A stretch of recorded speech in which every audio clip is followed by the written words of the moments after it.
रतिपुर नाम का एक बहुत ही सुंदर गांव था, जहां एक भी व्यक्ति गरीब नहीं था।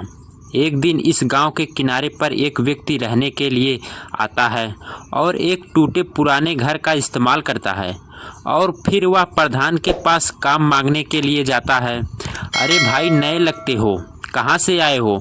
अरे मैं तो पास के एक ही दूसरे गांव में रहता था, अब सोच रहा हूँ कि यहाँ से बस जाऊँ।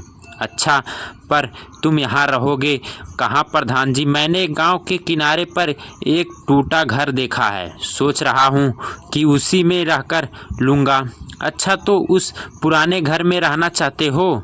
कोई बात नहीं, रह लेना, पर तुम इस गांव में ज़्यादा दिन नहीं टिक पाओगे। भाई वो क्यों प्रधान जी? इस गांव में कोई भी व्यक्ति गरीब नहीं है, बस एक तुम ही हो। गांव वाले तुम्हें अपनाएंगे नहीं। भैया, अरे प्रधान जी, जब मैं यहाँ आया हूँ तो अपने साथ काफ़ी सारा धन लेकर आया हूँ।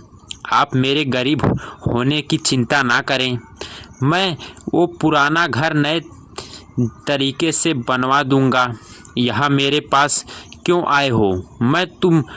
मैं समझा कि काम की तलाश में आऊं, जो बिल्कुल सही समझा आपने। जब घर बनवा लूँगा तो मुझे काम की यहाँ कोई नई दुकान खोलने की आवश्यकता पड़ेगी, इसीलिए आपसे विचार विमर्श करने आया था। अच्छा, तो ठीक है, मेरे ही ज़मीन पड़ी है एक बाज़ार में, तो तुम वहीं खरीद लेना। और घर बनाने के लोग कहाँ से मिलेंगे? वो तो गांव के बाहर से बुलाने होंगे। तुम चिंता मत करो, आज का दिन उस घर में निकालो, मैं कल होते ही उन्हें वहां भेज दूंगा। जी प्रधान जी, जैसा आप कहें। यह कहकर लालचू वहां से अपने घर की ओर चल देता है और प्रधान मुस्कुराने लगता है। शाम हो गई और प्रधान के घर पर दो लोग आए, ललित और मोहित। एक नया काम आया है। कैसा काम? प्रधान जी, इस गांव के किनारे जो पुराना घर है वहां नया व्यक्ति आया है, लालचू नाम का, कहते हैं धन पर्याप्त है, एक नई दुकान खोलना चाहता है और साथ में एक घर भी। तो आप क्या समझते हैं? अब हम घर बनाएंगे। पुरानी बात सुनो, उन्होंने कहा था कि बहुत धन लाया है। उसने क्यों प्रधान जी?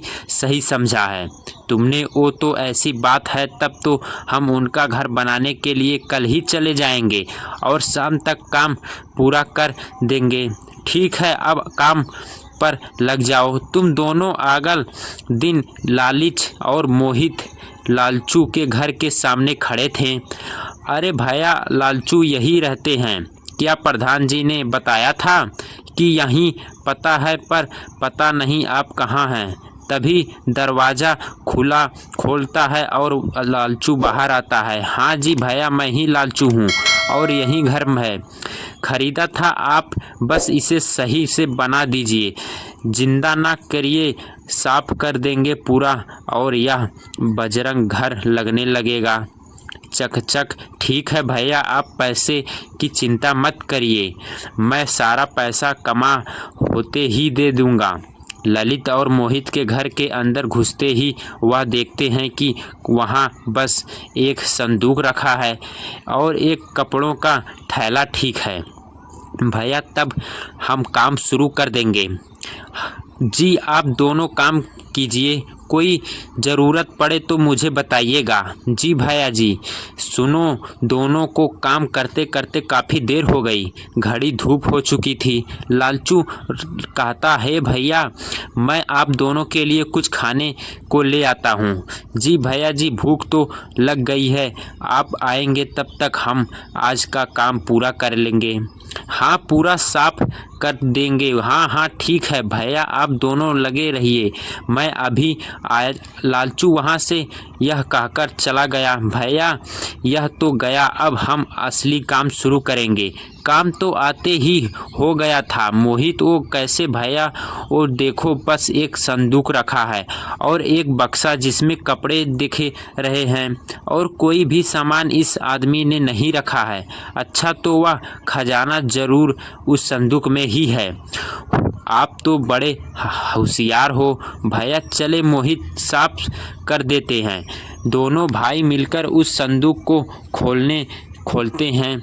उन्होंने सोने चांदी के सिक्के मिलते हैं। दोनों पूरा संदूक उठाकर वहां से भाग जाते हैं। अरे भैया ललित मोहित, कहाँ गए आप दोनों? मैं खाना ले आया हूँ। लालचू चारों ओर सिर घुमा कर देखता है और उसे कहीं कोई नहीं दिखता है। फिर वह वहां से चला जाता है कि उसका संदूक गायब हो चुका है। यह देखकर रोने लगता है। ए रे, लूट गया, मैं बर्बाद हो गया, मेरी पूरी जिंदगी की मेहनत चली गई, अब मैं क्या करूँगा। लालचू प्रधान के घर जाता है। प्रधान जी क्या हो गया? भैया तुम रो क्यों रहे हो? सब लूट गया, मैं लूट गया। थोड़ा शांत हो जाओ और मुझे पूरी बात बताओ। अपने आज दो लोगों को भेजा था, उन्होंने मेरा सारा पैसा, मेरी जिंदगी की पूरी कमाई चुरा ली और वहां से भाग गए।